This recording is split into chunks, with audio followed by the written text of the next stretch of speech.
Oke, baik. Assalamualaikum warahmatullahi wabarakatuh. Bismillahirrahmanirrahim. Alhamdulillahirabbil alamin. Wa bihi nasta'in wa ala umurid dunya waddin. Shalatu wassalamu ala asrofil anbiya'i wal mursalin. Sayyidina wa maulana Muhammad wa ala ali sayyidina Muhammad. Asyhadu an la ilaha illallah wa asyhadu anna Muhammadar Rasulullah. Raditu billahi robba wa bil islami dina bi Muhammadin nabiyya wa rasula. Rabbi zidna ilma warihuna fahma. Amin amin ya Allah ya rabbal alamin. Allahumma arinal haqqa haqqa warzuqna tiba'ah wa arinal batila batila warzuqna istinabah. Oke, baik. Kita lanjutkan kajian kita pada hari ini. Kita hari ini bertemu salah seorang sufi yang corak modalnya yaitu tasawuf falsafi. Jadi pertemuan antara filsafat atau pertemuan antara rasionalitas dan intuitif. Jadi akal ketika bertemu dengan intuitif di dalam studi tasawuf itu disebut sebagai tasawuf falsafi. Jadi kalau teman-teman kok mengkaji ada istilah wahdatul wujud, insanul kamil, kemudian ittihad, ada juga di yang kita kaji kali ini seperti nanti konsep al-hulul dan lain sebagainya, itu sifatnya adalah tasawuf falsafi.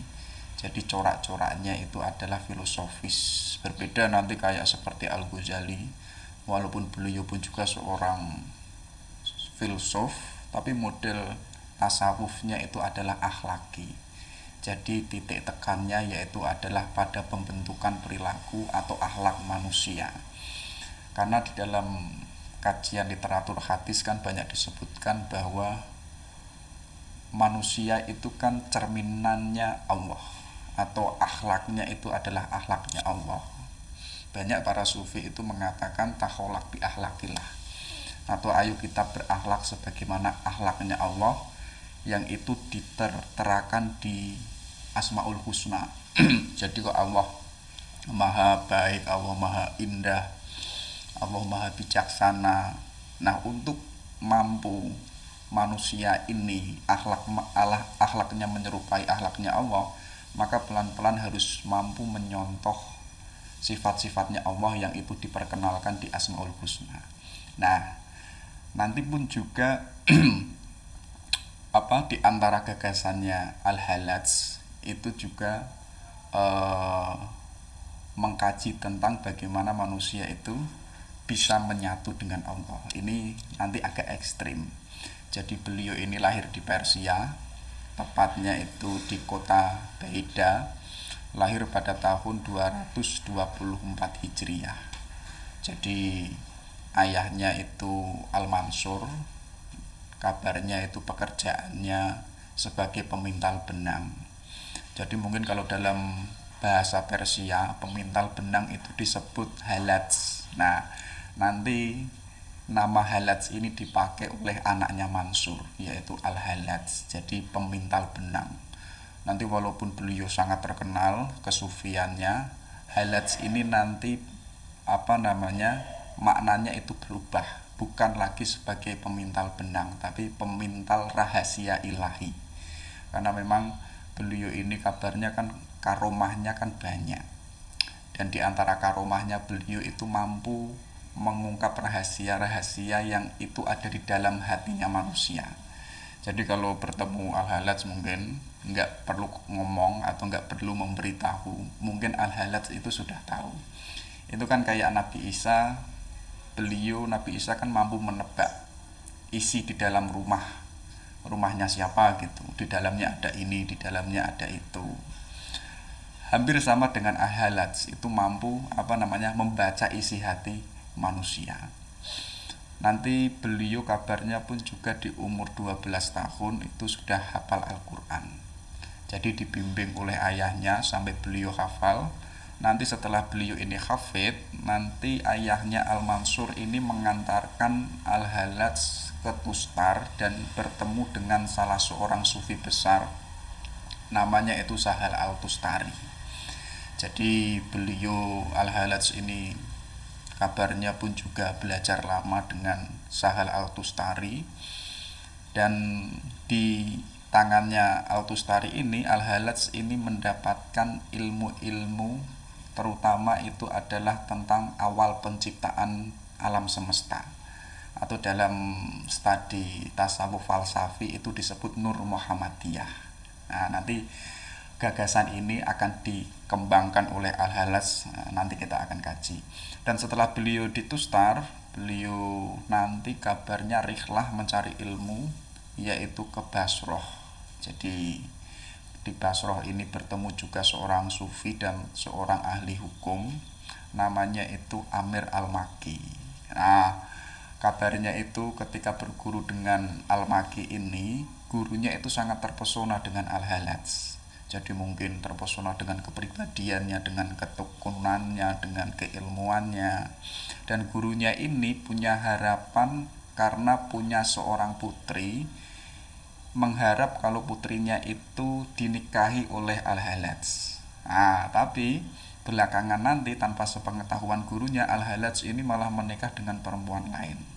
Jadi gurunya yang itu mengajari Al-Halaj berbagai macam tasawuf tidak sesuai dengan harapan gurunya. Kabarnya nanti bersitegang atau terjadi terjadi konflik. Nah, di situ nanti beliau rihlah lagi mencari ilmu, yaitu ke Baghdad bertemu seorang sufi besar, namanya itu Junaid Al-Baghdadi. Jadi guru-gurunya Al-Halaj itu banyak, bahkan kebanyakan itu seorang sufi besar, termasuk tadi Sahal Al-Tustari, kemudian Amir Al-Maki, kemudian Junaid Al-Baghdadi yang sangat terkenal kesufiannya di Baghdad. Lama belajar sama Al-Baghdadi ini, nanti beliau setelah melalang buana mencari ilmu, setelah sampai ke Baghdad, beliau itu pergi haji untuk pertama kalinya. Jadi saat pergi haji itu kabarnya beliau itu nggak kemana-mana, hanya iktikaf di sebelah Ka'bah, dan beliau itu uzlah lama di situ. Dan kabarnya beliau itu dia keluar dari Ka'bah itu hanya buang hajat. Nanti setelah buang hajat beliau ke situ lagi, lama uzlah, nanti buang hajat lagi, hanya itu. Nah, setelah beliau ini menunaikan haji yang pertama, kabarnya beliau itu nanti pulang lagi ke Tustar. Jadi mungkin nostalgia, sebagaimana dulu waktu muda itu pernah belajar sama Sahal Al-Tustari. Kalau dulu itu awalnya ke Tustar itu belajar, sekarang Al-Halaj itu mengajar, terutama itu mengajar tasawuf di Tustar. Nah, murid-muridnya di sana saking mulai banyak dan ajaran-ajarannya itu dikenal oleh masyarakat Tustar. Beliau nanti kabarnya pun juga ibadah haji lagi yang kedua kalinya. Nah, setelah ibadah haji ini nanti beliau nggak pulang ke Tustar, melainkan beliau itu malah rihlah ke Pakistan dan kemudian dilanjutkan ke India. Ini kan jarak yang jauh, Mekah, kemudian ke Pakistan, kemudian ke India. Dan kabarnya beliau pun juga menyebarkan ilmu-ilmunya kepada masyarakat India maupun Pakistan, dan muridnya sangat banyak. Nah, setelah beliau melalang buana menyebarkan ilmunya itu, nanti beliau itu juga ibadah haji lagi untuk yang ketiga kalinya. Jadi kabarnya ibadah yang ketiga ini adalah ibadah haji yang terakhir. Nah, setelah ibadah haji ini nanti baru Al-Halaj ini pulang ke Baghdad, dan dia fokus mengajar kepada masyarakat atau mahasiswa Baghdad. Nah, disitulah nanti ada gesekan-gesekan pertemuan ide-idenya Al-Halaj dengan penguasa maupun dengan para tokoh-tokoh, para fuqaha, karena dianggap bahwa ajarannya Al-Halaj ini ekstrim. Ekstrimnya apa? Karena mana mungkin manusia itu bisa menyatu dengan Tuhan, atau Tuhan itu mengambil jiwanya manusia untuk ditempati. Ini kan bagi orang-orang fuqaha kan nggak masuk akal, atau dianggap sebagai ajaran yang itu keluar dari Islam. Nanti banyak tuduhan-tuduhan bahwa Al-Halaj ini zindik dan lain sebagainya, ajarannya itu membawa orang kafir. Nah, otomatis ini membawa keributan atau terutama itu membuat kerusuhan di tatanan Baghdad. Nah, saat itu ada seorang ahli fuqaha namanya itu Isfahan Az-Zahiri, karena melihat dakwahnya Al-Halaj ini kontroversial, dia itu mengundang para fuqaha-fuqaha yang ada di Baghdad kemudian berkumpul. Akhirnya di perkumpulan itu memutuskan atau memfatwakan bahwa ajaran Al-Halaj ini adalah tidak benar atau ajaran Al-Halaj ini adalah menyesatkan. Nah, di situ nanti terjadi yang namanya bersih tegang antara Al-Halaj dengan para fuqaha, dengan yang tidak suka dengan Al-Halaj, termasuk juga nanti para murid-muridnya itu juga diancam oleh para penguasa saat itu. Nah, di situ terjadi konflik yang itu nanti menggiring Al-Halaj itu masuk penjara. Kabarnya waktu di penjara itu beliau dihukum selama 4 tahun. Tapi tidak sampai 4 tahun, beliau itu nanti di penjara itu juga melakoni ritual-ritual uzlah. Ya kan, para sufi kan identik dengan yang namanya tafakur, uzlah dan lain sebagainya. Nah, waktu di penjara itu ada seorang sipir yang itu kagum dengan Al-Halaj ini. Dan kabarnya sipir ini, penjaga penjara ini, dia itu nanti menjadi muridnya Al-Halaj. Dan kabarnya tidak sampai 4 tahun, walaupun di awal itu divonis 4 tahun, tapi atas bantuan sipir ini Al-Halaj itu bisa keluar dari penjara. Akan tetapi perjalanan beliau tidak berhenti sampai di situ. Beliau nanti masih melanjutkan dakwahnya, karena beliau menganggap bahwa seorang sufi itu tidak hanya sibuk untuk uzlah saja, tapi punya tugas besar, yaitu mendakwahkan atau mengajarkan ilmu-ilmunya itu kepada masyarakat. Karena memang moto beliau itu bahwa kalau seorang sufi itu sudah asik dengan Allah atau sudah menemukan kebenaran yang sumbernya dari Allah, lalu masyarakat bagaimana? Ya kan? Jadi beliau nggak mau seorang sufi itu egois atau menemukan Allah yang itu dinikmati sendiri. Tapi pinginnya Al-Halaj ketika sudah menemukan Allah, menemukan kebenaran yang sumbernya itu dari Allah, seorang sufi itu harus punya tugas menyebarkan ilmunya kepada masyarakat biar dirinya itu tidak sombong. Makanya beliau itu waktu di penjara pertama, beliau keluar, beliau nggak kapok, beliau masih melanjutkan dakwahnya sampai murid-muridnya itu tambah banyak, tambah meluas. Nah, di situ nanti kabarnya ketika orang tambah besar, tambah terhormat, murid-muridnya banyak, itu pasti ada yang lain itu yang dirugikan atau ada orang lain yang itu merasa tersaingi. Nah, saat itu yang paling merasa tersaingi kalau kita membaca secara politis yaitu adalah para fuqaha atau para faqih. Nah, kemudian orang-orang fakih ini mengambil instrik-instrik atau tangan politis, yaitu mendekati penguasa kerajaan dinasti Abbasiyah. Kalau nggak salah itu rajanya namanya Al-Muqtadir Billah. Akhirnya penguasa ini mendengar apa yang diungkapkan atau yang disampaikan oleh para fakih itu, ya kan? Pasti ucapannya tidak jauh, ajarannya Al-Halaj itu menyesatkan. Nah, di situ Al-Halaj itu diburu ketemu, akhirnya dimasukkan ke dalam penjara lagi untuk yang kedua kalinya. Kabarnya beliau ini di penjara yang kedua kalinya itu divonis selama 8 tahun. Jadi itu kan masa yang panjang. Nah, selama 80 tahun ini nanti pada akhirnya, karena mungkin ajaran beliau itu sangat berpengaruh walaupun beliau di penjara, itu ternyata di luar sana ajarannya itu dipakai oleh murid-muridnya atau oleh masyarakat luas. Nah, di situ terjadi yang namanya ancaman kalau seperti ini atau masyarakatnya sudah terpengaruh dengan ide-idenya Al-Halaj, ini akan membahayakan.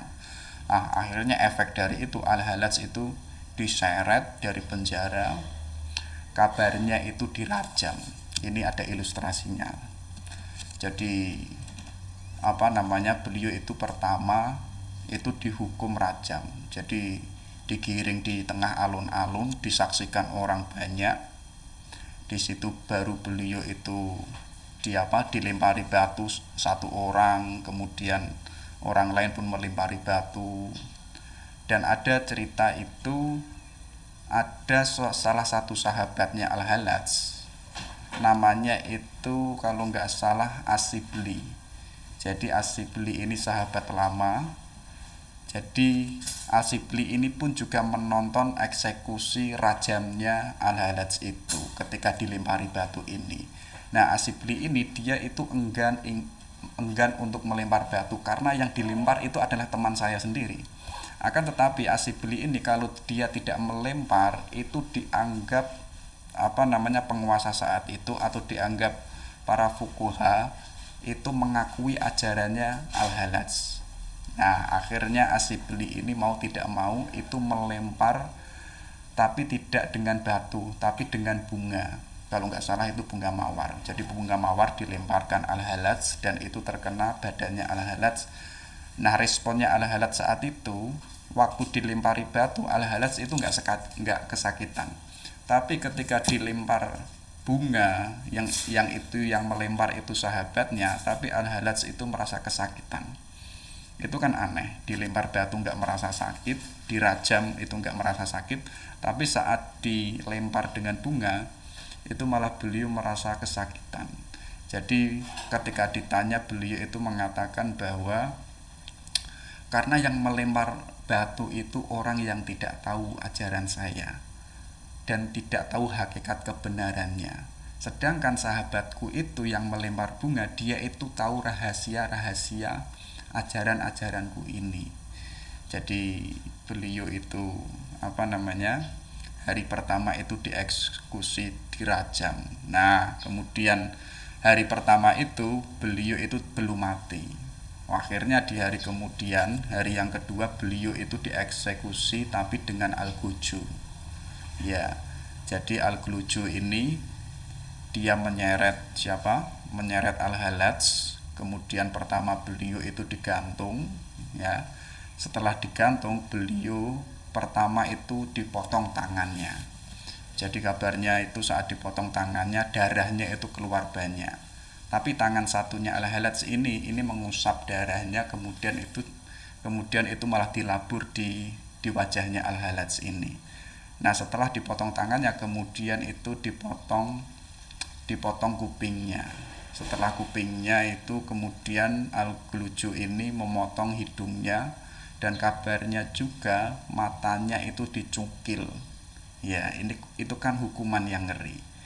Jadi matanya sampai dicukil, dan tidak sampai di situ, bahkan lidahnya Al-Halaj itu dipotong juga. Tapi saat proses pemotongan lidah itu, Al-Halaj itu mohon sama yang eksekusi, yaitu mohon bahwa beliau itu ingin berdoa. Jadi doanya beliau itu kalau dicermati hampir mirip dengan doanya Nabi Muhammad ketika Nabi Muhammad itu dilempari batu waktu di Thaif. Jadi beliau berdoa, wahai Allah, jangan salahkan mereka, jangan balas kesalahan masyarakat yang ada di alun-alun ini yang menyiksa saya, karena mereka nggak tahu. Jadi Al-Halaj itu disiksa luar biasa hari pertama, hari kedua, tapi doanya beliau itu karena mereka itu nggak tahu, jangan balas dendam sama mereka, atau mereka itu jangan dijatuhi hukuman karena mereka itu nggak tahu. Nah, hari yang kedua itu beliau itu ternyata belum meninggal. Nah, akhirnya dieksekusi lagi ke hari ketiga. Di hari yang ketiga ini penyiksaannya lebih tragis lagi.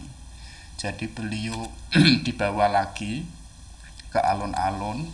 Kita nggak bisa membayangkan kan, hidungnya sudah terpotong, tangannya sudah terpotong, kupingnya sudah terpotong, kemudian dibawa lagi ke alun-alun, dan kabarnya di situ baru beliau itu dihukum penggal. Nah, saat dihukum penggal ini darahnya itu keluar dan apa namanya dan kabarnya itu seorang khalifah saat itu Al-Muqtadir Billah itu mengatakan apa namanya hukuman ini untuk pelajaran bagi masyarakat biar masyarakat itu tidak mengikuti ajaran-ajarannya Al-Halaj. Nah, walaupun demikian nanti kan ajarannya beliau sampai hari ini kan masih kita kaji, terutama di kampus, terutama di akademisi-akademisi. Tapi walaupun ajarannya itu tetap harum, tetap indah sampai hari ini, tapi riwayat beliau itu tragis. Makanya beliau itu nggak salah dianggap sebagai sufi martir atau seorang sufi syahid yang matinya itu dibunuh. Nah, saat beliau itu dipenggal itu, kabarnya itu kemudian langsung jasadnya itu dibakar. Bayangkan itu kan penyiksaannya kan ngeri sekali. Nah, saat dibakar abunya itu dikumpulkan lalu dimasukkan di sebuah kendi lalu dibuang di sungai Dajlah atau sungai Tigris saat itu yang ada di Baghdad. Nah, sebenarnya cerita autobiografinya, perjalanannya sampai beliau ini meninggal, jauh-jauh hari Al-Halaj itu sudah tahu nanti riwayat saya itu akan bagaimana. Nah, jauh-jauh hari Al-Halaj ini berpesan kepada pembantunya. Jadi pembantunya itu dipesan bahwa nanti kalau abuku dibuang di sungai Tigris, nanti akan terjadi kemarahan sungai Tigris itu dan airnya itu meluap dan itu akan membanjiri seluruh kota Baghdad. Jadi biar itu nanti airnya tidak marah dan tidak menjadikan bencana kota Baghdad, maka jubahku yang pakai ini itu simpanlah. Nanti ketika terjadi itu, maka jubahku ini nanti lemparkan ke sungai Tigris biar airnya itu tidak marah. Nah, itu ternyata jauh-jauh hari jubahnya itu masih disimpan rapi oleh pembantunya. Jadi saat saat abunya Al-Halaj ini dibuang di situ, kabarnya pembantunya itu airnya itu mulai menaik terus hampir menaik. Kemudian di situ baru meyakini ternyata karomahnya Al-Halaj itu benar atau ucapan beliau dulu ternyata hari ini itu menjadi kenyataan. Dan saat itu jubahnya Al-Halaj yang disimpan oleh pembantunya itu dibuang di sungai Tigris. Kabarnya saat dilihat air yang mulanya itu menaik kemudian itu kembali mereda. Nah, itu salah satu kisah atau cerita seorang martir atau seorang syahid yaitu Mansur Al-Halaj. Jadi ceritanya ini yang terjadi pada dua setengah Hijriah. Nanti ceritanya itu hampir mirip dengan sufi yang ada di Jawa yang namanya itu Syekh Abdul Qadir namanya itu Syekh Siti Jenar. Jadi seorang tokoh sufi Jawa yang ajarannya pun juga sama kontroversial, yang ajarannya pun juga bersitegang dengan penguasa saat itu, terutama Demak, terutama para wali songo. Nah, itu hampir mirip. Oke, itu sedikit. Dan beliau pun karya-karyanya pun juga ada, teman-teman boleh mengejarnya. Oke, kita coba lihat apa saja yang itu menjadi ide-idenya Al-Halaj. Oke, jadi pertama, seorang cendekiawan atau seorang intelektual dan juga seorang sufi, pemikiran apapun itu tidak keluar dari latar belakang hidupnya atau tidak keluar dari yang namanya budaya atau tradisi yang dia pelajari. Kenapa kok Al-Halaj itu punya gagasan-gagasan yang kontroversial? Karena sebelumnya beliau itu terpengaruh dengan ajaran Fana al-Baqa. Jadi tokohnya itu Zunun al-Misri. Jadi ajaran Fana ini adalah ajaran peleburan diri atau diri yang itu sudah sirna. Jadi kalau diri kemanusiaan ini sudah fana atau sudah sirna, yang terjadi itu adalah bako atau langgeng atau absolut. Jadi diri kita ini kan hidup, ya. untuk memfanakan diri kita ini atau mensinarkan diri ini, kita itu harus yang namanya itu eh, kesadaran kita, pemikiran kita itu harus kita kompatibelkan dengan kesadarannya Tuhan. Baru diri ini yang sifatnya itu makhluk itu bisa sirna. Contoh kecilnya itu misalnya kok kita belajar, kita dalam keadaan bodoh ya, kita nggak tahu apa-apa, kemudian kita belajar, kemudian kebodohan ini yang dulu kita miliki itu fana, itu sinar. Yang terjadi apa? Yang terjadi kita mengetahui. Nah, mengetahui ini apa namanya, dari fana menuju dari bodoh menuju mengetahui ini sama halnya dengan apa? Kebodohan kemarin yang kita miliki itu sudah tidak ada. Yang ada itu keadaan kondisi kita yang mengetahui. Nah, kondisi itu sebagaimana bako atau langgeng. Jadi fana al bako itu seperti dua wajah kertas yang itu menjadi satu kesatuan. Jadi itu nggak bisa dipisahkan. Kalau seseorang itu ingin bako, ingin langgeng atau ingin absolut, atau agar bisa bertemu dengan Tuhan, maka dirinya itu harus disinarkan dulu atau disirnakan dulu. Nah, beliau pun juga terpengaruh dengan itihad. Jadi kesatuan wujud yang itu tidak ada wujud yang lain, yang ada itu adalah wujudnya Allah. Jadi pemikiran ini dibawa oleh Abu Yazid Al-Bustami. Jadi gambarannya kalau itihad itu adalah usaha manusia, baik itu dengan tafakur, tazkiyatun nafs, sampai jiwanya itu bersih, sampai jiwanya itu bening, atau dalam istilah lain itu sampai jiwanya itu bisa naik ke atas atau menyatu dengan Allah. Ketika sudah menyatu dengan Allah, itu terjadi yang namanya itihad atau kesatuan wujud. Lalu pertanyaannya, lalu kemanusiaannya mana? Manusianya itu nggak ada, atau makhluk lain itu sudah nggak ada. Yang ada itu hanya satu, yaitu Allah. Jadi ketika seorang hamba itu sudah berusaha sedemikian mungkin ya, atau sudah pembersihan jiwa dan lain sebagainya, nanti jiwanya itu akan melangit dan bertemu dengan Allah, dan itu menyatu dengan Allah, dan manusianya sendiri itu hilang. Nah, model-model gaya pemikiran kayak begini kan sifatnya filosofis. Makanya tadi di awal saya menyebutkan corak pemikiran di Persia, terutama di Irak, itu coraknya itu tasawuf falsafi. Berbeda dengan nanti tokoh-tokoh setelahnya, itu model coraknya itu tasawuf akhlaki, yaitu menekankan perilaku atau moralitas. Dan beliau pun juga terpengaruh dengan wahdatul wujud. Jadi wujud yang asli itu yang mana? Ya kan? Kita kan hari ini kan wujud. Tapi hakikatnya sebenarnya wujud kita ini mungkin. Keberadaan kita ini tergantung. Keberadaan kita ini adanya itu diadakan, bukan adanya itu dengan sendirinya itu tidak. Yang mengadakan siapa? Yaitu adalah wajibul wujud. Nah, yang wajibul wujud ini adalah wujud yang asli atau wujud yang absolut. Selain wajibul wujud atau selain wujudnya Allah, semuanya itu mungkinul wujud.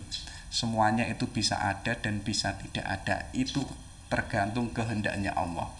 Mungkin Allah tidak menghendaki alam semesta ini ada, ya alam semesta ini ya nggak ada. Tapi kalau alam semesta ini ada, karena di awal Allah itu sudah menghendaki wujudnya alam semesta. Tapi jangan salah, wujud dan segala isi yang ada di alam semesta ini sifatnya itu mungkin, sifatnya itu berubah dan tergantung dengan wujudnya Allah. Kalau Allah itu nggak ada, artinya alam semesta ini nggak ada. Nggak mungkin alam semesta ini ada, tapi nggak ada yang menciptakan. Makanya pemikiran Ibnu Arabi ini yang nanti mempengaruhi idenya Al-Halaj ini menegaskan bahwa yang ada satu-satunya itu adalah Allah. Yang lain itu sebenarnya itu enggak ada, atau yang lainnya itu sebenarnya itu nisbi atau kosong. Nah, jadi ada fana al-baqo, ada itihad, ada wahdatul wujud. Yang terakhir itu adalah konsep cinta Rabi'ah al-Adawiyah. Jadi beliau pun juga terpengaruh atau terinspirasi dengan ide-idenya Rabi'ah, yaitu tentang cinta. Tapi selain itu, karena beliau itu hidup di Persia, jangan salah, Persia di awal-awal itu pun juga sudah ada golongan Syiah. Bahkan nanti Syiah itu nanti Persia itu kan dikuasai salah satu kerajaan namanya kan Safawiyah. Jadi kerajaan yang ideologi kerajaannya itu Syiah. Nah, Al-Hallaj di saat itu secara tidak langsung pun terpengaruh dengan ajaran-ajaran Syiah, terutama itu ajaran Syiah Khoromitoh. Jadi Syiah ini menganggap bahwa ada yang namanya itu cahaya pusat atau cahaya purba. Dan cahaya purba ini adalah pertama itu dimiliki oleh Allah, yang kedua itu diserahkan kepada Nabi Muhammad. Gampangannya seperti itu. Nah, dari Nabi Muhammad ini kemudian itu memancar lagi, ya. Tapi memancarnya ini terbagi-bagi. Karena apa? Nabi-nabi itu kan banyak. Tapi sang pemilik cahaya yang itu diberikan oleh Allah, yang mendapatkan cahaya purba itu adalah Nabi Muhammad.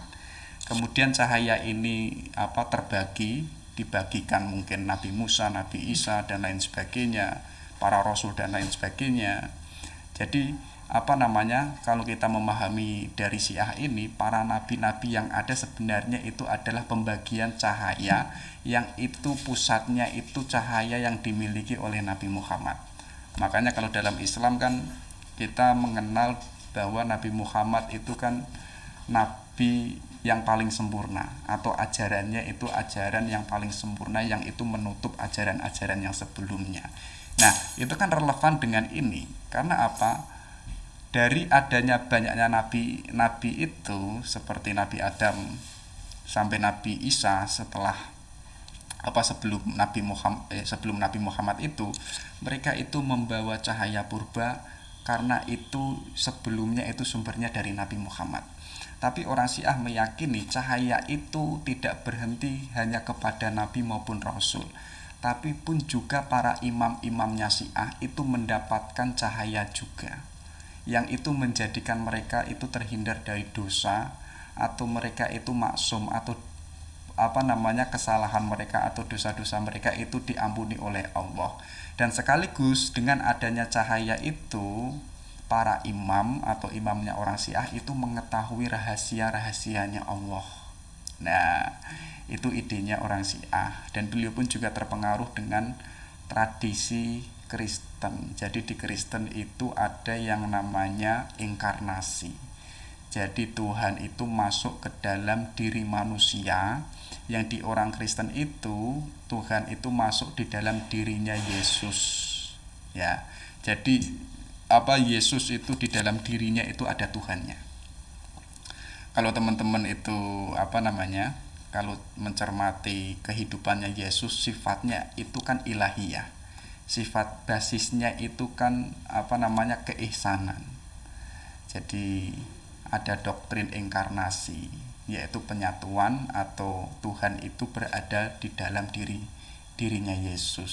Yang terakhir, beliau itu juga terpengaruh dengan gagasan emanasi, bahwa Allah yang satu. Kalau mengambil di Neoplatonisme itu, tokohnya Plotinus kemarin sudah pernah kita kaji. Jadi the one, Allah Tuhan yang satu ini yang apa adanya dulunya, yang semuanya itu belum ada apa-apa, yang ada itu Allah sendirian. Kemudian terjadi yang namanya penciptaan. Nah, penciptaan ini prosesnya bagaimana? Hierarkisnya bagaimana? Ataukah Tuhan itu menciptakan alam semesta dengan tiba-tiba yang itu tidak ada bahannya? Nah, itu dikaji oleh Plotinus. Nah, sedangkan proses terjadinya alam semesta ini sifatnya itu emanasi, sifatnya itu meluber atau melimpah. Jadi dalam diri Allah itu meluber, yang itu melahirkan akal satu, melahirkan mind. Kalau dalam bahasanya Plotinus melahirkan jiwa, kemudian lahir yang namanya alam semesta.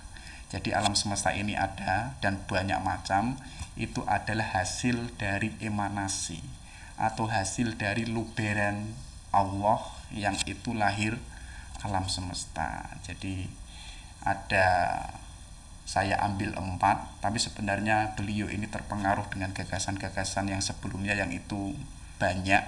Tapi dalam diskusi ini saya hanya mengambil 4, ini biar lebih fokus saja. Oke. Nah, dari hasil pengaruh itu nanti beliau punya gagasan yang sangat terkenal, ya, yaitu dikenal sebagai al-hulul. Nah, jadi untuk memahami al-hulul ini, pertama rumusnya itu bahwa di dalam diri manusia, ya, coba kita lihat diri manusia kita ini, di dalam diri kita itu mengandung dua hal. Yang pertama itu di dalam diri kita itu ada lahud, ada dimensi ketuhanan, dan sekaligus di dalam diri kita itu ada dimensi nasut kemanusiaan. Tapi jangan salah loh ya, kita kan manusia. Seperti halnya tadi yang disebutkan oleh siapa? Oleh pengaruh-pengaruh yang sebelumnya kita bahas, ya kan? Allah kan mengambil tempat di dalam dirinya Yesus atau dalam tradisi Kristen. Nah, di dalam diri manusia ini pun juga ada dimensi ketuhanan. Nah, jadi rumus pertamanya itu. Dan menurut Al-Halat sendiri bahwa Tuhan pun juga memiliki nasutnya. Tapi nasutnya atau kemanusiaannya Tuhan ini itu ada pada lahud yang itu dimiliki manusia. Jadi manusia itu kan punya lahud, punya ketuhanan di dalam dirinya. Nah, lahud yang ada di dalam dirinya manusia ini adalah nasutnya Allah. Nah, nanti maka titik utama di dalam ajaran al-hulul ini, maka nasut kemanusiaan itu harus dihilangkan. Biar yang ada di dalam diri manusia itu hanya lahud atau aspek ketuhanannya saja. Nah, aspek ketuhanan ini ketika itu sudah dimiliki oleh manusia, ini adalah nasutnya Allah. Nah, katanya Al-Halat kayak begitu. Jadi untuk bisa manusia yang memiliki dua dimensi antara nasut dan lahud, dan ketika manusia itu bisa sampai ke lahudnya atau dimensi ketuhanannya, maka salah satu jalannya itu apa? Yaitu Al-Halat menganjurkan, yaitu harus mensirnakan dirinya atau melenyapkan dirinya, atau kalau meminjam bahasa nasut ini apa?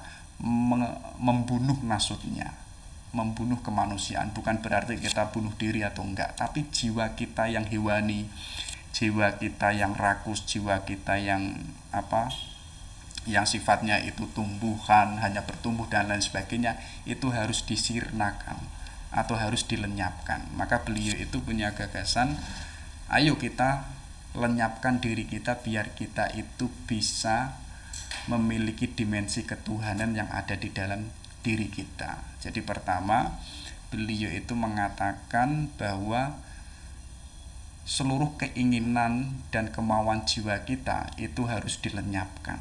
Keinginan kita kan banyak. Hari ini kita pengen seperti ini. Nanti ketika misalkan waktu kuliah kita punya keinginan ini. Nanti setelah wisuda kita punya keinginan ini. Keinginan itu kan kalau kita runtut itu kan nggak ada selesainya. Karena apa? Sifatnya itu nafsu. Jadi kalau saya hari ini ingin motor, ketika saya sudah punya motor, rasanya itu punya keinginan punya mobil. Tapi kok saya sudah punya mobil, itu masih ada keinginan lagi, yaitu keinginan untuk membeli Lamborghini misalkan, atau ingin membeli Rubicon dan lain sebagainya. Jadi keinginan ini tidak akan pernah selesai.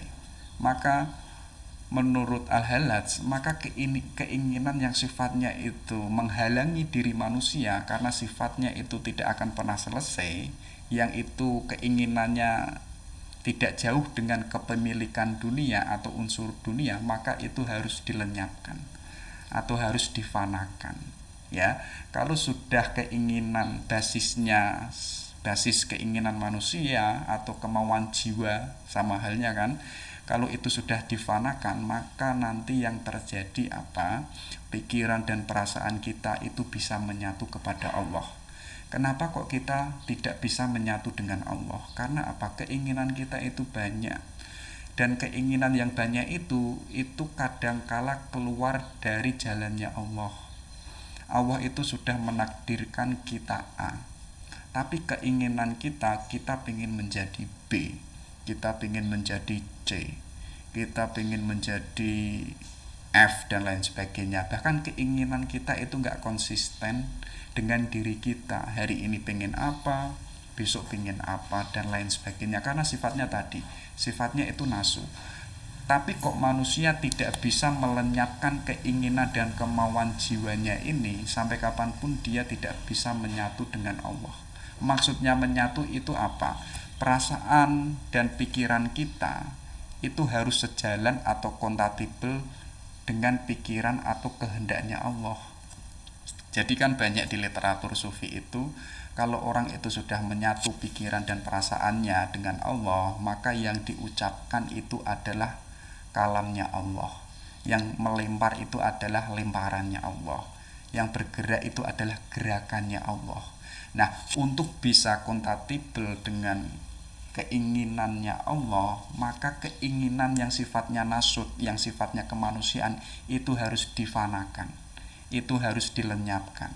Nah, baru kita itu akan terjadi kesatuan antara pikiran dan perasaan serta kesadaran.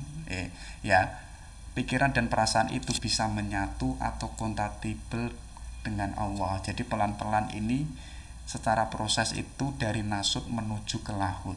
Tapi tidak sebatas itu. Ketika pikiran itu sudah menyatu dengan Allah dan manusia hidupnya itu sesuai dengan kehendaknya Allah, yang dia lihat adalah sebagaimana Allah itu melihat, maka nanti apa? Pikiran itu hilang. Jadi segala pikiran dan perasaan serta kesadaran manusia itu semuanya itu sudah hilang. Yang ada itu adalah kesadarannya Allah. Jadi manusianya itu masih hidup, tapi pikirannya itu masih ada, perasaannya masih ada, kesadarannya masih ada, tapi itu adalah kesadarannya Allah. Artinya apa? Kenasutannya, kemanusiaannya itu sudah lebur, sudah fana. Yang ada itu adalah ketuhanannya, yang ada itu adalah lahut yang ada di dalam diri manusia. Nanti yang terjadi apa? Yang terjadi itu bukan kesadarannya manusia, yang terjadi itu bukan keinginannya manusia, atau yang terjadi itu bukan kemauan jiwa manusia, tapi apa? Keinginannya Allah, pikirannya Allah, kesadarannya Allah. Makanya kalau kita cermat di dunia pesantren, kesadaran Tuhan ketika manusia itu sudah lebur, yang ada itu kesadaran Tuhan, biasanya kan keluar satohat atau ekstase, ya kan? Seperti halnya orang mengucapkan yang itu di luar nalar manusia pada umumnya, dan yang diucapkan itu pun tidak logis, itu kan bisa dikatakan kalau orangnya itu wali, itu dia sedang ada di dalam kesadaran Tuhan. Kalau dalam bahasa santri kan jandap. Tapi kalau kita ditanya jandap itu apa, kita kan juga bingung. Jandap kayak orang gila dan lain sebagainya. Nah, ketika sudah terjadi kesadaran yang itu hanya kesadaran Tuhan dan kemanusiaannya itu sudah sirna, yang ada itu hanya lahut yang itu ada di dalam diri manusia, maka nanti terjadi fana al-fana. Ya, jadi kesejatian manusia atau wujud manusia itu lebur, itu fana. Yang ada itu adalah keberadaannya Allah, yang ada itu adalah keinginannya Allah secara total.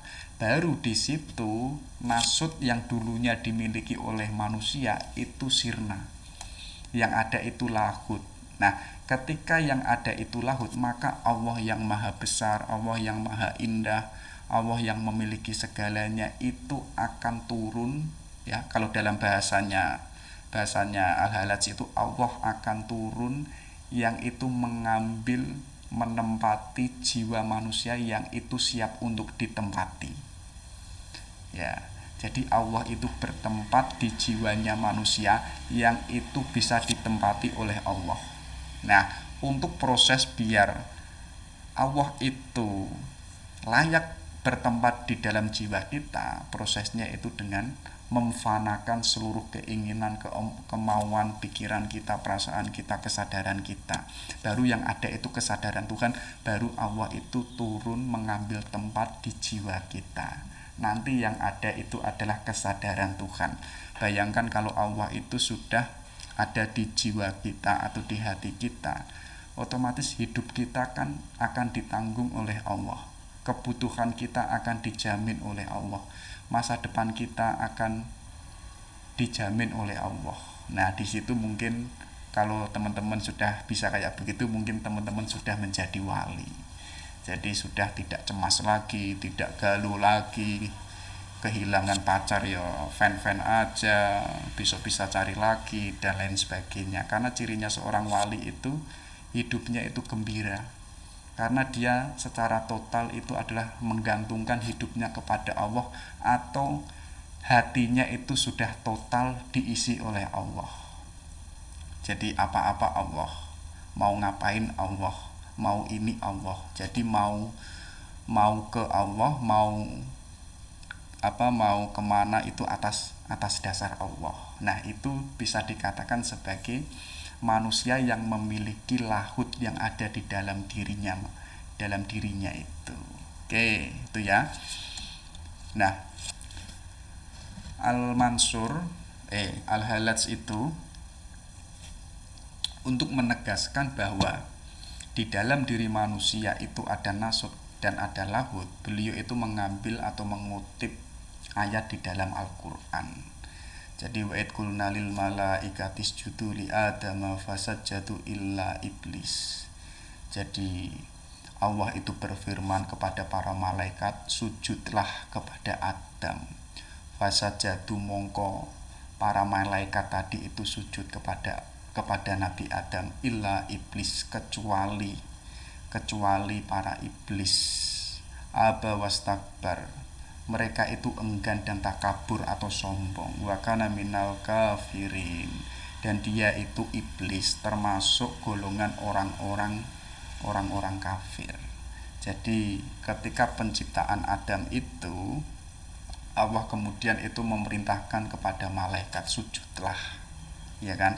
Malaikat itu disuruh oleh Allah untuk bersujud kepada Adam. Ini menunjukkan kalau dalam versinya Al-Halaj, kenapa kok malaikat itu disuruh untuk sujud kepada Adam? Karena di dalam dirinya Adam itu ada unsur ketuhanannya. Jadi kalau kita pikir sujudnya malaikat itu bukan sujud kepada Adamnya itu, tapi sujud kepada Allah yang itu ada di dalam dirinya Nabi Adam. Contohnya kayak begitu. Nah, jadi Tuhan itu, itu disebutkan Tuhan itu menciptakan bentuknya, yaitu ada di dalam wujudnya Adam. Jadi kalau kita jelajahi kenapa kok beliau itu punya ide kayak begini, karena tadi beliau itu juga terpengaruh dengan emanasinya Plotinus. Ya, jadi Allah itu yang sendirian digambarkan oleh Al-Halaj, Allah yang apa adanya, yang semuanya itu tidak ada apa-apa. Kemudian Allah itu tidak melihat keluar. Kalau Allah melihat keluar, artinya ada sesuatu yang itu sejajar dengan Tuhan. Tapi Allah itu melihat ke dalam dan bercakap-cakap dengan dirinya, atau berdialog dengan dirinya. Tapi teman-teman jangan salah menafsirkan, bercakap-cakap itu bukan melalui huruf. Berdialog itu bukan dalam bentuk percakapan. Gambarannya itu metafor. Jadi Allah ketika dia bercakap-cakap dengan dirinya, Allah itu kagum atau jatuh cinta dengan sifat dan zatnya Allah ini. Nah, kemudian Allah itu sangat cinta dengan zatnya ini atau dengan keagungannya itu. Karena adanya cinta ini, Allah itu ingin dikenal. Ya kan? Allah ini dikenal, lalu Allah itu menciptakan Nabi Adam. Nah, itu sebagai wujud atau bentuknya Allah, yaitu ada di dalam diri Adam. Nah, di situ Tuhan itu muncul dalam bentuknya. Jadi di dalam bentuknya Nabi Adam ini bukan Nabi Adam, tapi di dalam dirinya Nabi Adam atau jiwa Adam atau hatinya Adam itu ada unsur lahutnya, maka nggak salah para malaikat itu disuruh oleh Allah untuk sujud kepada Nabi Adam, karena di dalam diri Nabi Adam itu mengandung unsur ketuhanannya. Nah, simpelnya kayak begitu. Dan di situ dijelaskan al-halat juga di dalam syairnya. Maha suci diri yang sifat kemanusiaannya, membukakan rahasia cahaya ketuhanannya yang gemilang. Kemudian kelihatan bagi makhluknya dengan nyata dalam bentuk manusia yang makan dan minum. Manusia kan juga aktivitas, hidup, bergerak, makan, minum, ya kan? Tapi apa? Di dalam diri manusia itu ada rahasia cahaya ketuhanan yang itu sangat gemilang.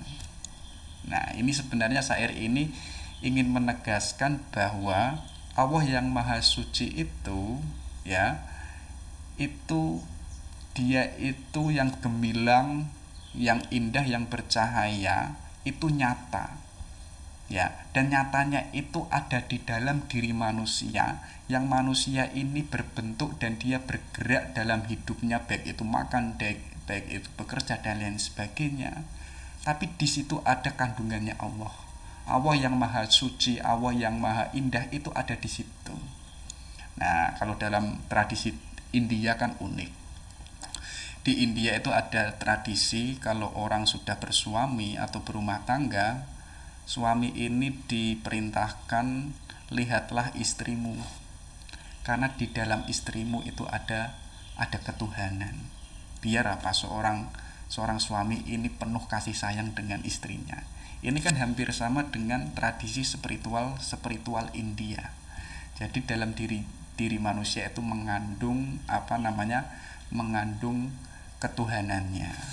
Nah, kalimat ini yang sangat kontroversial, yang menjadikan atau yang mengantarkan al-halat nanti dieksekusi, baik itu di penjara, baik itu dirajam, sampai beliau itu digantung dan beliau itu meninggal. Nah, beliau waktu yang tadi sudah saya sebutkan, ketika yang terjadi itu lahutnya di dalam diri manusia, maka orang itu yang ada adalah kesadarannya Tuhan. Ketika itu yang ada kesadaran Tuhan, biasanya orang ini itu biasanya itu ekstase atau satokat. Jadi yang keluar dari mulutnya itu adalah bahasa-bahasa yang itu tidak rasional atau bisa bertentangan dengan tatanan masyarakat. Nah, salah satu ungkapan yang itu keluar dari al-halat pada kondisi beliau itu satohat atau dalam kesadaran Tuhan, beliau itu mengatakan anak al-haq. Ini kan kalimat ini kan sangat terkenal sekali. Tapi jangan salah, kalimat ini nanti belakangan itu kebanyakan orang itu salah memahaminya. Orang menganggap anak al-haq itu yang keluar dari bibirnya al-halat itu adalah aku kebenaran atau aku Tuhan. Itu enggak. Nah, di situ al-halat di kitabnya Tawasin al-Hazal itu menjelaskan bahwa ada loh perbedaan antara anak al-haq dengan anak hak. Jadi yang dikeluarkan dari mulutnya al-halat itu anak al-haq, bukan anak hak. Kenapa kok anak al-haq? Sebenarnya al-halat itu sudah membunuh atau meleburkan dirinya itu sudah tidak ada. Dirinya itu sudah hilang. Perasaannya, keinginannya, kemauan jiwa itu sudah tidak ada. Yang ada itu kemauan Tuhan. Jadi anak al-haq ini sebenarnya al-halat itu meniadakan dirinya atau menghapus dirinya. Yang ada itu adalah keadaan atau keberadaan Tuhan. Jadi maksudnya anak al-haq ini menegasikan bahwa yang ada itu bukan aku, yang ada itu adalah Allah. Jadi al-halat itu mematikan dirinya atau meleburkan dirinya sehingga beliau itu mengucapkan anak al-haq. Nah, jadi pemahamannya seperti itu. Jadi kalau dalam bahasa studi tauhid kan, kalau tauhid kita itu enggak murni atau kita enggak meyakini bahwa Allah itu yang satu-satunya, tauhid kita kan belum murni. Nah, untuk bisa tauhid kita murni, kalau kita meminjam kacamatanya Al-Halaj, maka diri kita pun harus kita tiadakan. Biar yang satu-satunya itu hanya Allah. Baru di situ kan dianggap tauhid kita kan murni, mengakui, ya kan? Dan meyakini bahwa yang ada itu hanya satu, yaitu Allah. Sedangkan kalimat ana al-haq ini, Al-Halaj itu meniadakan dirinya. Jadi dia mengucapkan ana al-haq itu yang ada itu hanya Allah. Aku kebenaran, maksudnya itu adalah kebenarannya Allah. Nah, seperti itu. Jadi bukan ucapan aku kebenaran itu enggak, tapi aku yang hilang, ya. Yang ada itu adalah Allah, seperti itu. Nah, dari kalimat tadi atau ucapan yang sangat kontroversial tadi itu pun juga ditegaskan di dalam syairnya Al-Halaj. Aku adalah dia yang kucintai, dan dia yang kucintai adalah aku. Kami adalah dua jiwa yang menempati satu tubuh. Jika engkau melihat aku, engkau lihat dia. Dan jika engkau lihat dia, engkau lihat kami. Nah, ini coba teman-teman jangan salah menafsirkan bahwa seperti halnya ide pertama tadi tentang al-hulul, ya kan, atau rumus pertamanya bahwa manusia itu ada unsur kemanusiaannya dan unsur ketuhanannya, ya kan. Maka ketika manusianya ini sudah sirna atau aspek kemanusiaannya itu sudah lenyap, yang ada itu hanya unsur ketuhanan yang itu menempati di dalam jiwa manusia. Jadi Allah itu turun mengambil tempat yang ada di hati manusia. Nah, di situ aku adalah dia yang kucintai, dan dia yang kucintai adalah aku. Dia Allah yang kucintai itu adalah aku. Maksudnya itu mengarah Allah yang ada di dalam hati kita. Kami adalah dua jiwa yang menempati satu tubuh. Jika engkau melihat aku, engkau itu melihat dia. Jadi kalau kayak tadi orang India, kalau engkau melihat istrimu, kamu secara tidak langsung itu melihat istrimu yang wujud manusia, dan sekaligus melihat istrimu yang itu di dalam diri istrimu itu ada Tuhan. Artinya kamu pun juga melihat Allah atau melihat dia. Dan jika engkau lihat dia, engkau lihat kami. Jadi kalau engkau teman-teman melihat Allah, ya, melihat Allah yang ada di dalam diri manusia, itu secara tidak langsung pun juga melihat aku atau melihat Al-Halaj ini yang itu ada wujudnya. Kemudian aku adalah rahasia yang besar. Yang maha besar bukanlah aku. Aku hanya satu dari yang benar. Maka bedakanlah antara kami. Walaupun Allah itu bertajali, ya kan, kalau dalam bahasa tasawuf bertajali di dalam jiwa atau hatinya manusia, tetap bahwa Allah itu yang maha besar, ya. Atau Al-Halaj ini menegaskan aku yang manusia ini yang mengandung unsur ketuhanan itu mengandung rahasia yang maha besar.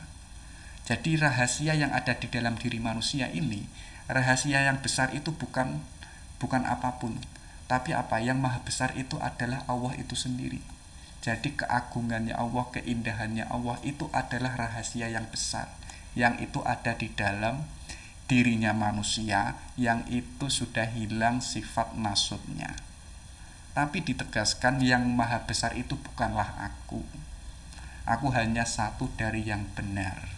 Jadi aku ini adalah yang benar, ini adalah di antara kebenaran yang ada. Karena setiap manusia, tadi kalau kita meminjam dalil Al-Quran tadi, Allah kan menciptakan dalam bentuknya itu wujudnya itu adalah Nabi Adam, yang itu ada unsur lahutnya. Tapi tidak hanya Nabi Adam saja, seluruh manusia pun juga punya aspek lahutnya dan aspek nasutnya. Jadi Al-Halaj mengatakan aku ini adalah satu dari yang benar. Ketika orang di lain sana pun misalkan kok sudah bisa masuk ke level lahud, nah itu pun juga satu rahasia dari diantara rahasia kebenarannya Allah. Maka bedakanlah antara kami, ya kan, antara saya dengan Allah, atau antara aku dengan kebesarannya Allah atau rahasianya Allah tadi. Oke. Dan beliau membedakan hulul itu ada dua jenis, ada hulul al-jawari dan ada al-hulul al-sayorani. Bedanya begini, kalau hulul al-jawari ini adalah dua keadaan, ya, dua keadaan yang esensial, yang satu dapat mengambil tempat pada yang lain. Jadi sifatnya itu tidak ada penyatuan, sifatnya itu dua esensi, tapi yang satu ini mampu mengambil tempat pada yang lain, yaitu kepada tempat yang itu hatinya itu sudah berada di aspek lahutiyah. Coba bayangkan teman-teman, di hulul al-jawari ini digambarkan kayak begini. Teman-teman kalau minum air yang gelasnya itu bening, air kopinya kan kelihatan, dan gelasnya yang bening ini kan kelihatan, ya kan? Jadi ada dua entitas atau dua esensial yang itu pada satu wadah. Sebenarnya itu tidak jadi kesatuan. Kenapa demikian? Karena kopinya itu kelihatan dan gelasnya itu kelihatan, ya kan? Contoh apalagi, misalkan teman-teman itu berada di balik kaca yang bening, kan itu kelihatan, kacanya ada dan kalian pun juga kelihatan, ya kan? Artinya itu belum menyatu. Itu yang disebut hulul al-jawari. Berbeda dengan al-hulul al-sayaroni. Jadi antara dua esensi ini sudah tidak terpisah. Ini sudah menjadi kesatuan, menjadi satu kesatuan. Mana yang satu itu enggak ada. Contoh kecil, misalkan bayangkan teman-teman, misalkan ada satu tetes air yang itu masuk di dalam lautan. Kita kan tidak bisa melihat mana satu tetesan air tadi, iya kan? Itu kan nggak kelihatan. Sebagaimana saat kita minum, kalau tadi kan air kopinya kelihatan, gelasnya pun kelihatan, tapi coba airnya itu kita minum, kopinya kita minum, kopinya ketika masuk di dalam tubuh kita, kopinya kan nggak ada, nggak kelihatan. Tapi hakikatnya kopi yang kita minum itu kan ada di dalam diri kita. Tapi itu dua esensi yang itu sudah menjadi penyatuan. Nah, al-halaj itu menggambarkan seperti zat cair yang telah mengalir dalam bunga. Misalkan gambarannya teman-teman, kita tiap pagi itu menyiram bunga, kemudian bunga mawar itu tumbuh dan berbunga, ya kan? Kita menyiram air setiap pagi itu kan diserap oleh bunga, sehingga bunganya itu tumbuh dan berbunga. Tapi coba kita pikirkan, airnya itu kemana? Airnya itu diserap oleh bunga sehingga airnya itu nggak kelihatan. Nah, kayak tadi, ketika Allah itu sudah turun ke dalam hatinya manusia yang sifat kemanusiaannya itu sudah hilang, manusianya itu sudah hilang, yang ada itu hanya Allah, atau zat cairnya itu sudah hilang, yang ada itu hanyalah bunga mawar yang berbunga. Nah, jadi al-hulul al-sayorani inilah nanti yang dititik fokuskan oleh al-halaj dalam ajarannya al-hulul tadi yang sudah disebutkan. Oke, Nur Muhammadiyah. Jadi dalam cermatannya al-halaj itu, beliau kan tadi di biografinya pernah belajar dengan Sahal al-Tustari, seorang sufi besar asal Tustar. Dari situ beliau itu dikenalkan dengan cahaya Muhammad. Jadi cahaya Muhammad ini adalah penciptaan pertama atau limpahan Allah yang pertama, dan itu adalah sumber segala pengetahuan, sumber segala makrifat, dan sumber cahaya yang melimpah, bahkan sumber segala yang ada.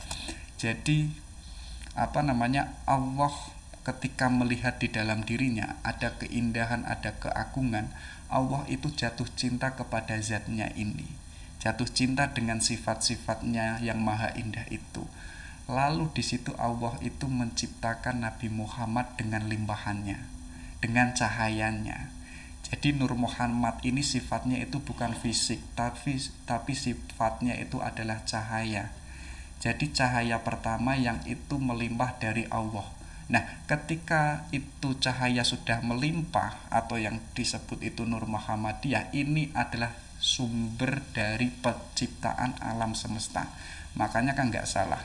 Itu kan ada hadis qudsi bahwa gara-gara engkau wahai Muhammad, aku menciptakan alam semesta ini biar mereka itu mengenal aku. Jadi atas dasar Allah itu mengenali dirinya atau jatuh cinta dirinya, ini lahir Nur Muhammadiyah. Nah, adanya Nur Muhammadiyah ini, Allah itu menciptakan alam semesta atau segala sesuatu yang ada biar mereka itu biar mereka itu pun juga jatuh cinta kepada Allah.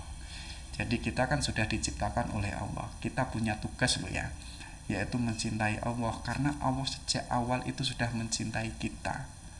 Kenapa kok sudah mencintai kita? Karena dasar awal utamanya itu Allah kagum dan jatuh cinta kepada dirinya, kemudian luber tercipta Nur Muhammadiyah, dari Nur Muhammadiyah ini tercipta alam semesta.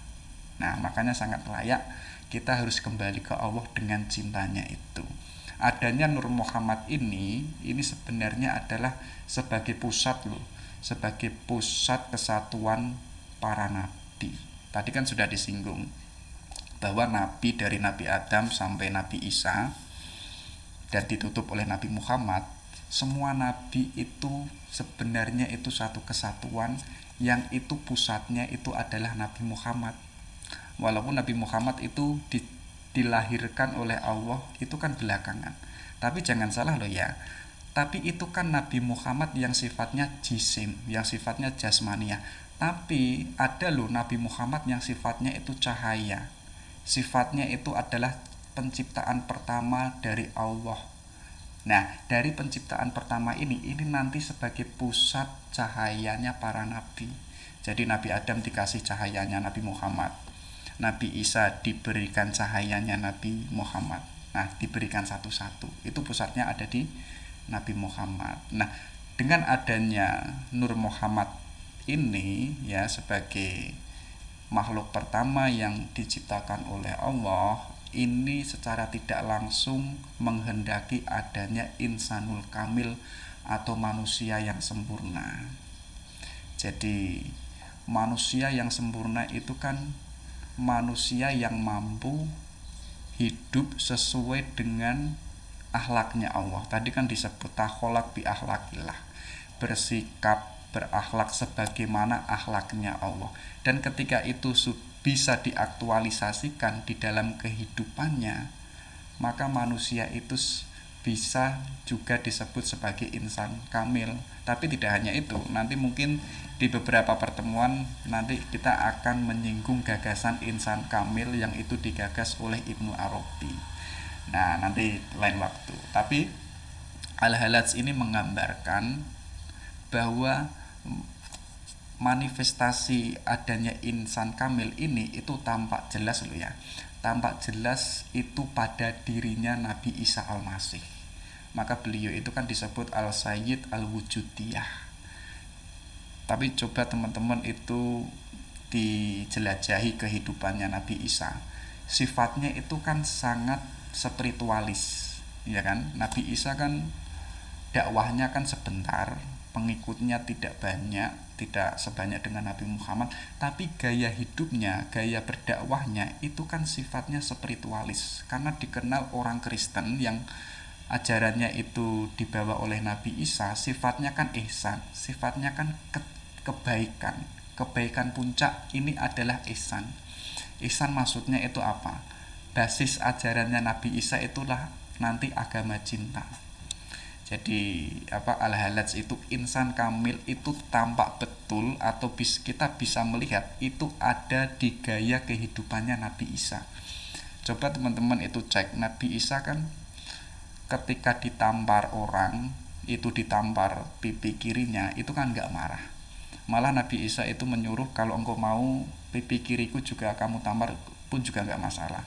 Nggak ada dendam, nggak ada memusuhi, nggak ada benci. Bahkan orang yang melukai Nabi Isa pun tidak dibenci. Ini kan menunjukkan ada insanul kamil atau manusia yang sempurna. Artinya kalau kita kok masih ada benci, kita masih ada persaingan, kita kok masih ada topeng-topeng, ya, masih berambisi dengan jabatan dan sebagainya, itu tidak bisa dikatakan manusia yang sempurna, karena akhlaknya itu adalah akhlak nasut, akhlak manusia.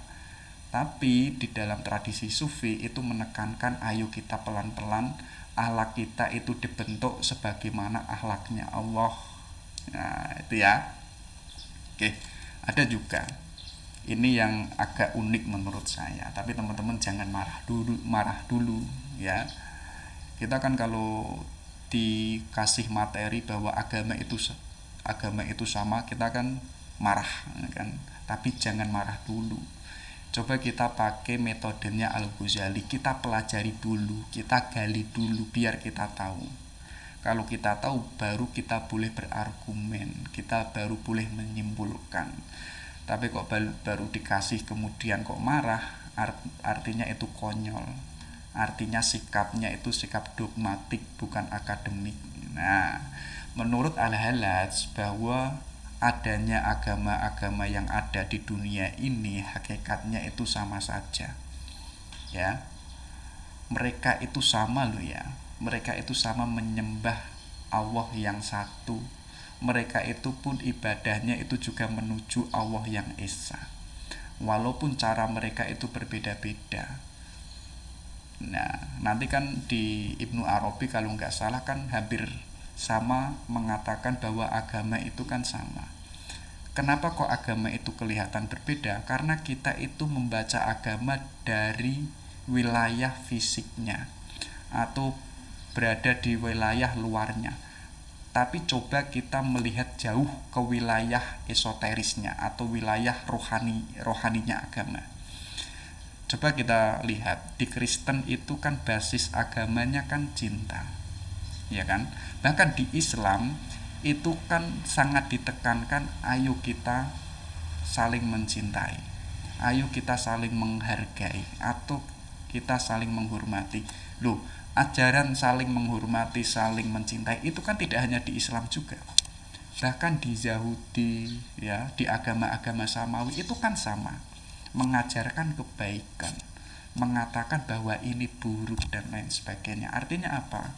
Agama itu adalah kesatuan, ya. Hakikatnya itu sama saja. Al-Hallaj menegaskan adanya orang yang berbeda agama antara satu dengan yang lain itu bukan kehendak manusia, tetapi itu adalah takdir Allah. Jadi kalau teman kita itu beragama Islam, beragama Kristen, biarkan sesuai dengan keyakinannya, biarkan sesuai dengan takdirnya. Karena itu orang bisa masuk agama Islam, orang bisa masuk ke agama Kristen, itu kalau menurut versinya Al-Hallaj itu takdirnya Allah, itu kehendaknya Allah, bukan kehendaknya manusia. Coba teman-teman kalau misalkan kita hidup di Eropa dan mayoritas beragama Kristen, mungkin kita pun juga beragama Kristen, ya kan? Kenapa kok kita beragama Islam? Karena kita hidup di keluarga Islam dan hidup di mayoritas yang semuanya itu beragama Islam.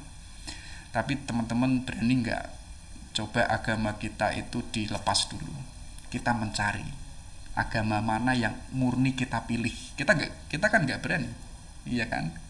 Jadi sejak awal Allah itu sudah menentukan takdir manusia yang beragama ini dan itu semuanya hakikatnya itu menuju Tuhan yang sama. Kalau dalam bahasa filsafat itu kan manusia yang mengenal Tuhan itu kan kelihatannya kan berbeda-beda. Ada yang paham ini menjangkau Tuhan, bisa memegang buntutnya gajah. Yang paham ini menuju ke Tuhan, mampu menjangkau kupingnya gajah. Yang paham ini mampu memegang kakinya gajah. Itu kan sama. Belalai, buntut, kuping, kaki itu kan hakikatnya kan sama, yaitu gajah. Ya kan? Tapi kok kenapa kita kok berselisih dengan orang yang berbeda dengan agama dengan kita, ya kan? Jadi menurut Al-Halaj, ngapain kita berselisih yang hakikatnya kita itu menyembah Tuhan yang sama kok. Perbedaannya hanya di apa? Perbedaannya hanya di lahiriah saja. Makanya kita itu nggak boleh yang namanya membenci orang lain, tidak boleh yang namanya mendiskreditkan orang lain, karena hakikatnya kita itu sama-sama ibadah, hanya saja cara beribadah kita itu berbeda. Contoh kecil di Buddha kan ada penekanan yaitu uzlah, zikir dan lain sebagainya. Di Islam kan juga ada zikir dan lain sebagainya. Hakikatnya kan sama saja, yaitu apa? Yaitu mencari ketenangan atau mencari Tuhan. Mungkin Tuhannya pun juga, kalau meminjam Al-Halaj, mungkin pun Tuhannya itu pun juga sama. Kalau Tuhannya itu sama, ya, dan kita paham tentang itu, yo kita jangan berselisih, biarkan mereka memahami agama sesuai dengan keyakinan mereka. Tapi menurut Al-Halaj ini, kalau kita kok bersikukuh ya memaksa orang lain mengikuti agama yang kita yakini, sama saja kita itu telah mencabut akar keyakinannya yang itu sudah ditanam jauh-jauh hari oleh orang itu, atau sama saja kita itu membunuh keyakinannya. Maksudnya apa? Biarkan dengan keyakinannya itu. Keyakinan itu kan mengukuhkan kekuatan manusia, ya kan? Yang mulanya orang itu lemah, kok orang itu meyakini sesuatu yang besar, akhirnya orang ini kan menjadi kuat. Nah, biarkan saja sesuai dengan keyakinannya masing-masing. Nah, walaupun demikian, kehidupannya Al-Halaj itu sangat tragis, ya, seperti halnya di autobiografinya tadi, di sejarah kehidupannya tadi, terutama dengan ajaran-ajarannya tentang anak al-haq, aku adalah kebenaran dan lain sebagainya. Banyak respon-respon yang itu menganggap Al-Halaj itu zindik, itu kafir dan lain sebagainya. Nanti belakangan itu direspon oleh para cendekiawan, terutama itu Al-Ghazali. Beliau itu mengatakan perkataan yang keluar dari mulutnya Al-Halaj itu adalah karena sangat cintanya Al-Halaj kepada Allah. Apabila cinta itu sudah mendalam, tidak dirasakan lagi perpisahan di antara diri dengan yang dicintai.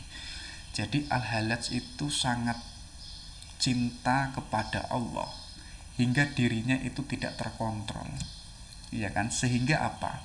Yang diucapkan itu tidak masuk akal, sebagaimana tadi anak al-haq, ya kan? Jadi menurut Al-Ghazali itu adalah sebentuk rasa kecintaan Al-Halaj kepada Allah. Nggak salah kan? Malah kan sangat dianjurkan untuk mencintai Allah. Tapi Al-Halaj itu karena cintanya sangat mendalam, sangat besar, sampai cinta itu saking dalamnya bahkan sudah tidak bisa dirasakan lagi antara perpisahan di antara diri yang dicintainya. Jadi saya yang manusia ini dengan Tuhan itu sudah tidak terpisah lagi. Jadi nasut saya itu sudah hilang, yang ada itu hanya lahut ketuhanan. Akhirnya saya itu tidak ada, yang keluar tadi anak al-haq. Bagi Al-Ghazali itu adalah perkataan dari mulutnya Al-Halaj karena Al-Halaj itu sangat cinta kepada Allah. Nah, kemudian Faruddin Attor, ini juga seorang sufi besar, seorang bujangga. Beliau itu menegaskan atau merasa heran dengan orang Islam, ya. Orang Islam itu aneh, bahwa ada manusia yang jelas kesufiannya, jelas ketinggian makomnya, jelas keilmuannya, dan sufi ini mengatakan anak al-haq kok dianggap kafir, kok dianggap zindik. Sedangkan ada semak belukar terbakar dan bilang aku Allah, orang Islam itu bisa menerimanya. Ini kan lucu. ada manusia mengatakan aku adalah kebenaran, marah-marah. Tapi ada semak belukar itu mengatakan aku Allah, kok bisa diterima? Ini kan kontradiksi.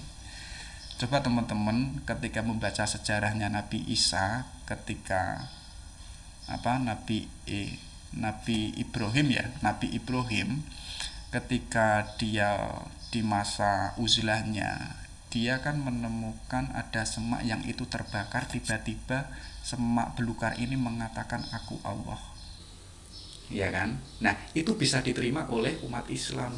Tapi kok yang mengatakan manusia kok nggak bisa diterima? Ini kan lucu. Sedangkan semak-semak yang terbakar yang itu terjadi di peristiwanya Nabi Ibrahim itu bisa diterima kok. Yang mengucapkan manusia yang kedudukannya tinggi, yang makomnya sudah jelas, kesufiannya sudah tidak bisa diragukan lagi, kok umat Islam tidak bisa menerimanya? Itu kan lucu. Ada juga Ahmad Sirhindi, ini seorang sufi asal India.